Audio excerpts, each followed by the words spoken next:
Bismillahirrahmanirrahim. Alhamdulillahirabbil alamin. Allahumma sholli ala sayyidina Muhammad wa ala ali sayyidina Muhammad. Assalamualaikum warahmatullahi wabarakatuh. Halo teman-teman, apa kabar semua?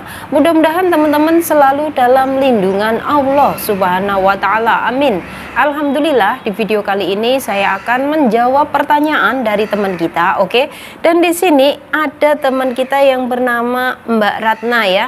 Dan mbaknya bertanya seperti ini, kalau kerja di Singapura TKW-nya ada 1 apa 2 mbak? Ya, jadi di sini dari masing-masing majikan itu mbak ya, nggak ada yang sama. Terkadang ada 3 pembantu, terkadang ada 2 pembantu, terkadang cuma 1 pembantu. Semuanya tergantung pada pekerjaan atau jobnya masing-masing ya. Kenapa seperti itu Mbak Asih? Iya, karena di sini teman-teman yang namanya ya rumah di Singapura ini nggak ada yang sama tentang ukurannya. Ada yang rumahnya besar, ada juga yang rumahnya kecil. Ada rumahnya yang tingkat sampai 3 ya. Kadang ada juga rumahnya yang tingkat 2, kadang ada yang rumahnya juga nggak tingkat. Bisa dibilang rumah apartemen atau mungkin tinggalnya di rumah kondo nggak tingkat ya. Tapi ada juga yang rumahnya kondo, lantainya ada 2 lantai, maksudnya 2 atas dan bawah kayak gitu ya teman-teman. Jadi di sini ada juga yang tinggalnya di rumah kondo itu ada 2 mbak TKW. Semuanya tergantung pada majikan, semuanya tergantung pada pekerjaan juga ya teman-teman ya. Karena di sini biasanya kalau mengambil cuman 1 pembantu itu kadang majikan berpikiran bahwasanya wah ini pekerjaannya nggak akan selesai-selesai, mungkin akan membuat mbaknya ini menjadi lelah, menjadi terlalu capek, dan mungkin membuat mbaknya ini menjadi nggak betah. Jadi dari situ majikan memutuskan untuk mengambil 2 mbak TKW atau mengambil 2 pembantu, atau bahkan bisa juga mengambil 3 mbak TKW ya. Jadi di sini buat kalian semua, janganlah kalian merasa bingung atau merasa nanti kalau ada 2 pembantu atau mungkin nanti ada 3 pembantu terus bagaimana, nanti kalau yang lama mencari muka di depan majikan terus bagaimana dengan nasib aku. Kalian jangan berpikiran yang takut-takut dulu ya teman-teman. Kalian harus tanya di saat interview ya, karena di situ di saat interview adalah benar-benar waktu yang tepat untuk bertanya sesuatu yang ingin kalian pertanyakan ya. Misalkan masalah nanti rumahnya, yaitu rumahnya besar atau kecil. Terus nanti kalian harus tanya teman-teman, nanti tinggalnya di apartemen atau kondo atau di rumah banglo atau rumah yang tingkatnya 3 atau tingkat 2. Kalian harus tanya teman-teman. Dan di sini benar banget ya Mbak ya, kalian harus tanya juga tentang nantinya di situ ada berapa pembantu. Karena di sini kemarin ada teman kita ya yang nggak pernah tanya sama sekali di saat interview. Di saat interview mbaknya cuman bilang iya mem, iya se, iya mem, iya se.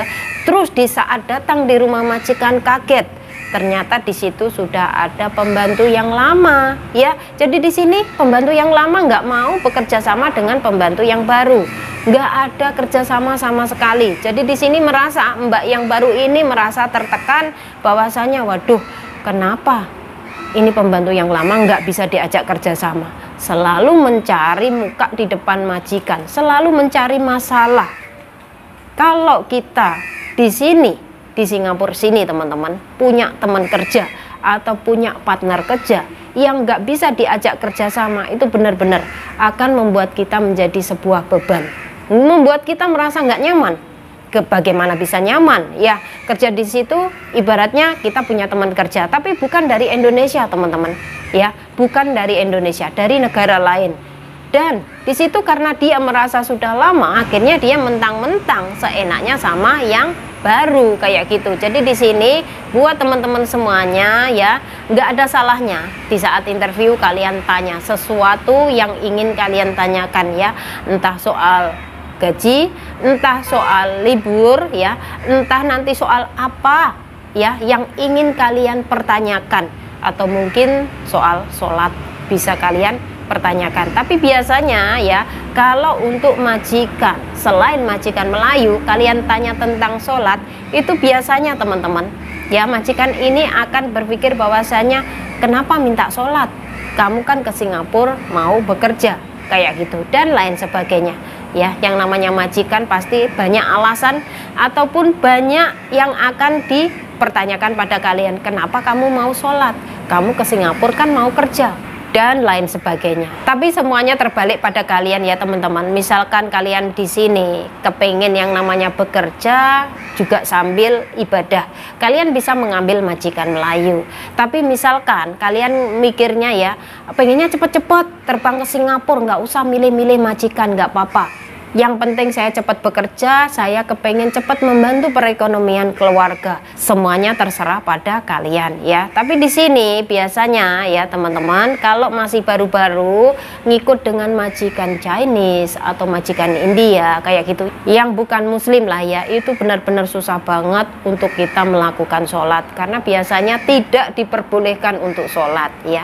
Tapi nggak semua majikan seperti itu. Ada juga yang pengertian, tuh mau ngasih waktu kepada kita untuk menjalankan sholat ya, kayak gitu. Oke. Dan di sini tentang partner kerja ya, di sini nggak semua partner kerja itu jahat teman-teman. Ada juga yang punya gandengan teman kerja itu orangnya juga baik, bisa diajak kerja sama ya, itu mah enak. Kalau tapi sebaliknya ya, kalian punya partner kerja, di situ partner kerja kalian yang lama itu istilahnya bisa dibilang don't care, ataupun nggak mau tahu, ataupun nggak mau ngasih tahu tentang pekerjaan pada kalian. Terus nanti tiba-tiba setelah majikan datang ataupun pulang dari kantor atau pulang dari kerja kayak gitu ya, terus marah-marah sama kalian bahwasanya pekerjaanmu ini nggak pas, pekerjaanmu ini selalu salah. Nah, setelah kalian minta saran dari mbak yang lama kayak gitu ya, tapi mbaknya nggak mau berbagi pada kalian. Terus ini bagaimana mbak solusinya? Kalian harus tanya langsung sama majikan, biar majikan sendiri yang ngasih tahu seharusnya bagaimana kerjanya, seharusnya kerja saya ini harus bagaimana kayak gitu. Ya dianggap wajar-wajar aja teman-teman, nggak usah diambil ke hati ya, karena kalian kan istilahnya masih baru ya, masih ibaratnya belajar. Pertama kali datang dari Indonesia kan perlu banyak belajar ya teman-teman. Jadi di sini kalian nggak usah yang namanya sedikit-sedikit baper, terus akhirnya nanti timbullah perasaan nggak nyaman, kepengen balik ke agent, pindah majikan. Jangan ya teman-teman, karena ini adalah proses adaptasi di rumah majikan ya, karena nggak gampang. Beradaptasi di rumah majikan itu nggak mudah teman-teman, apalagi kalau ada partner kerja ya. Di situ ada gandengan teman kerja, dan teman kerja kalian itu benar-benar yang namanya nggak bisa diajak kerja sama, itu benar-benar susah banget. Tapi ada juga yang berusaha mempertahankan di situ karena apa? Ada support dari sang majikan. Ada teman saya juga ada yang seperti itu teman-teman ya, yang ini gandengannya ini nggak bisa diajak kerja sama, maunya menangan sendiri, tapi mbaknya ini berusaha bertahan, nggak mau pindah-pindah majikan, karena mbaknya berpikir kalau nanti saya pindah majikan, saya bakalan dikenakan potongan lagi oleh agent, dan saya harus memulai lagi dari awal ya, kayak gitu. Mbaknya nggak mau hal seperti itu, nggak mau ya. Jadinya mbaknya di sini bertahan. Pokoknya mbaknya kan di sini sudah dikasih tahu kerjaan kamu ini dan kerjaan dia ini. Jadi mbaknya di sini fokus aja sama majikan, nggak fokus sama dia. Tapi yang namanya tinggal satu atap, kita tiap hari selalu bertemu ya. Jadi dari situ sudah pasti mbaknya sudah pastilah ya ada perasaan grundel di sini. Tapi dengan seiringnya waktu ya, pelan-pelan kayak gitu, akhirnya mbaknya ini berbaik hati sama si mbaknya ini ya, alhamdulillah ya. Semuanya itu perlu waktu teman-teman. Sama halnya seperti kita pertama kali datang di rumah majikan ya, sudah pasti majikan nggak akan 100% bisa menerima kita, enggak ya. Semua itu perlu waktu, semuanya perlu waktu, perlu proses ya, karena kita kan masih baru di situ ya. Semuanya harus belajar lagi tentang bahasa, tentang pekerjaan. Semua yang ada di rumah majikan semua serba baru. Kita harus mau yang namanya belajar dari majikan. Karena apa teman-teman? Kita kerja di luar negeri ini dengan gaji yang besar ini nggak ada yang mudah. Semuanya nggak ada yang mudah. Bakalan dihadapkan dengan berbagai masalah. Meskipun masalah kecil ya, itu nanti akan membuat kalian menjadi beban pikiran. Karena apa teman-teman? Ya biasanya kan kalau kalian di Indonesia kan nggak ada masalah apa-apa, itu kan di rumah kalian sendiri.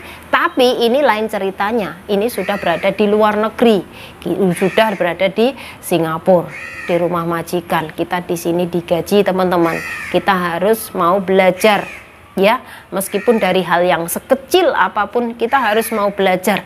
Jangan sampai kalian mikirnya itu sudah tahu mah, itu mah pekerjaan gampang. Jangan menyepelekan hal seperti itu ya, karena di sini nggak semua majikan itu istilahnya percaya sama kalian.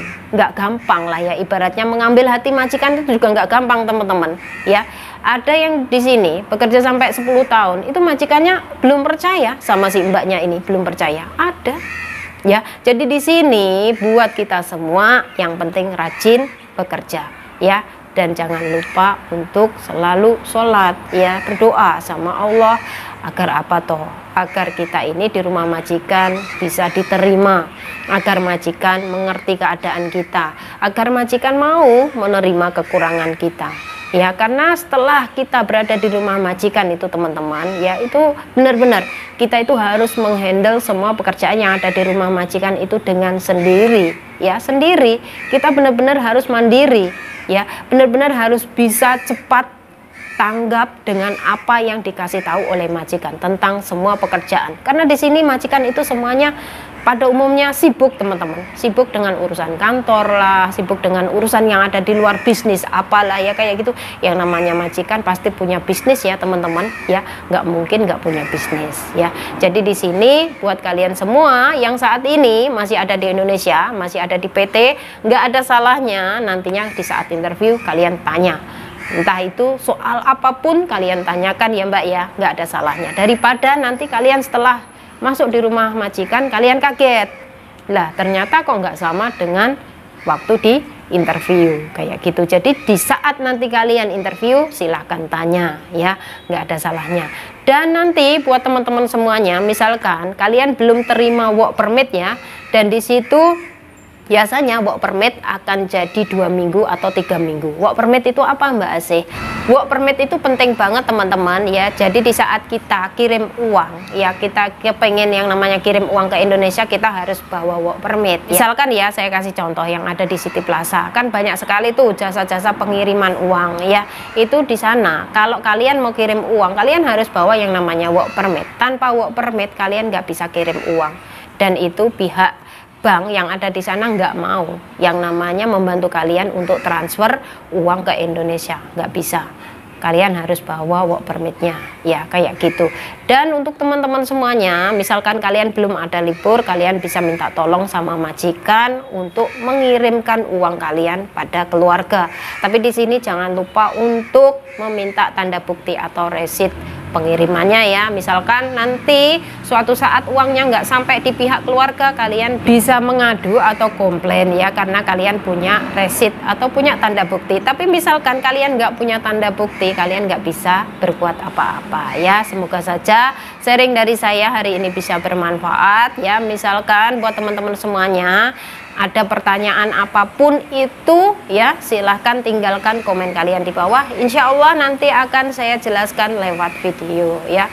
Dan nggak lupa juga di sini saya selalu memberikan doa, memberikan support, memberikan dukungan buat kalian semua yang masih ada di Indonesia ya, yang saat ini masih belajar di PT. Tetap semangat ya buat teman-teman semuanya. Saya doakan semoga semuanya lancar, semoga kalian semuanya dipertemukan dengan keluarga majikan yang baik, mendapatkan pekerjaan yang ringan, mendapatkan tempat yang nyaman, dekatkan diri selalu sama Allah. Semoga perjalanan kalian dalam mengais rezeki di negara orang ini diberikan kemudahan, kelancaran.